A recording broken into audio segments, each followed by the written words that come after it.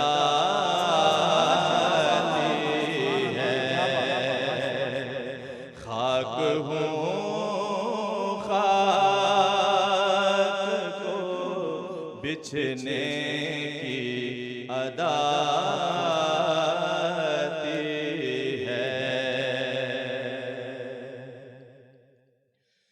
داورے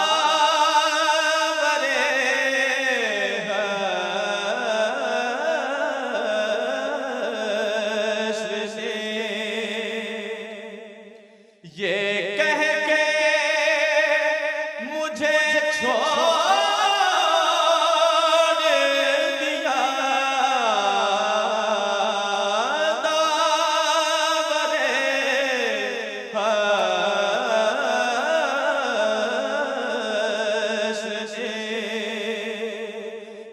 کہہ کے مجھے چھوڑ چھوڑ دیا کہ خوب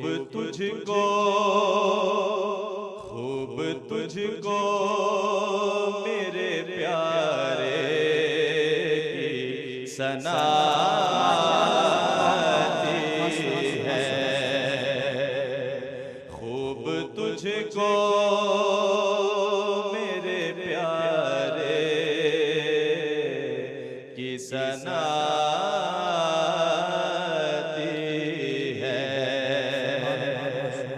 سانس لیتا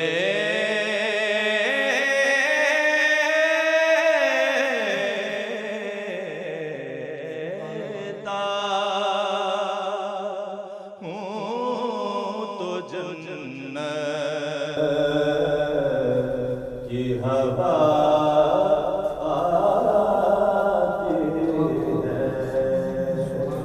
ماشاءاللہ بہت زیادہ خوبصورت آواز تھی.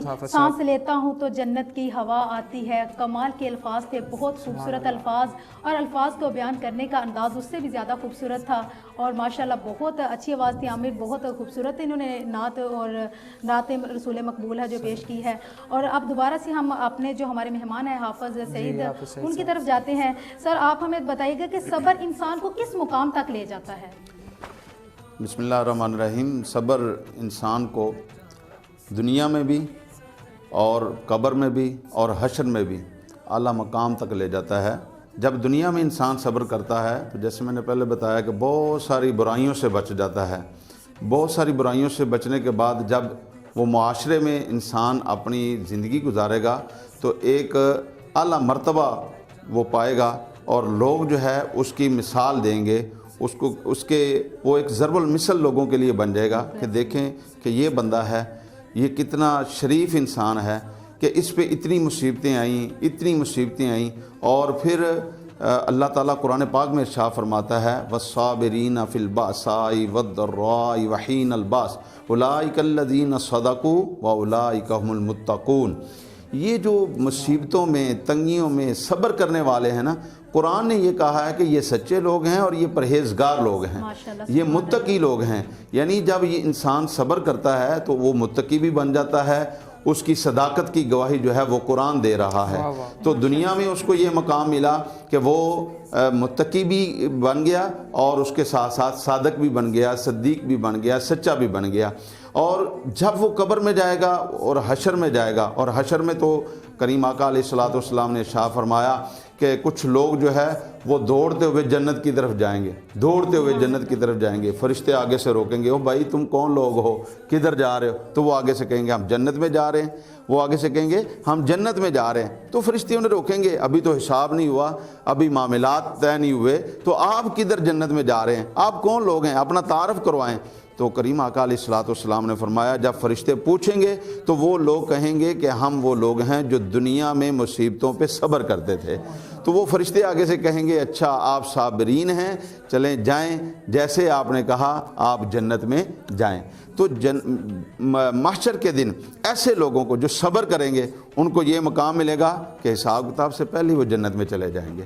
تو یہ اتنا بڑا درجہ ہے، انسان کو اس درجے کو پانا چاہیے، متقی اور پرہیزگار بھی بننا چاہیے، سچا بھی بننا چاہیے، اور قیامت والے دن اس کو یہ جو صلہ ملنا ہے اس صلے کو بھی اس کو حاصل کرنا چاہیے۔ بالکل، اگر صبر کے متعلق اگر ہم اپنے پیارے نبی صلی اللہ علیہ وسلم کی ذات اقدس کو بھی دیکھیں تو قبلہ یہ آسان نہیں ہوتا بیٹی کے قاتل کو معاف کرنا۔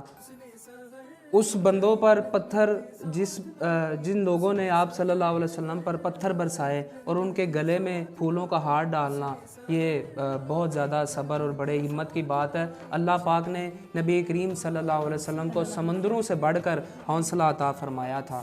دیکھیں کریم آقا علیہ الصلوۃ امام الانبیاء والمرسلین ہیں، تمام نبیوں کے تمام رسولوں کے امام ہیں، اور کریم آقا علیہ الصلوۃ نے فرمایا کہ سب سے زیادہ مجھے تکلیف دی گئی، سب سے زیادہ مجھے تکلیف دی گئی۔ اب کریم آقا علیہ الصلوۃ کے اوپر جو ہے وہ آپ کے رستے میں کانٹے بھی بچھائے گئے، آپ کی گردن میں پٹکا ڈال کے متضاد سمتوں سے کھینچا بھی گیا، اور آپ کو اپنے گھر سے اپنے شہر سے نکال بھی دیا گیا۔ آپ نے ہجرت فرمائی اور پھر آپ بیت اللہ کو، مکہ المکرمہ کو چھوڑ کر مدینہ المنورہ بھی چلے گئے۔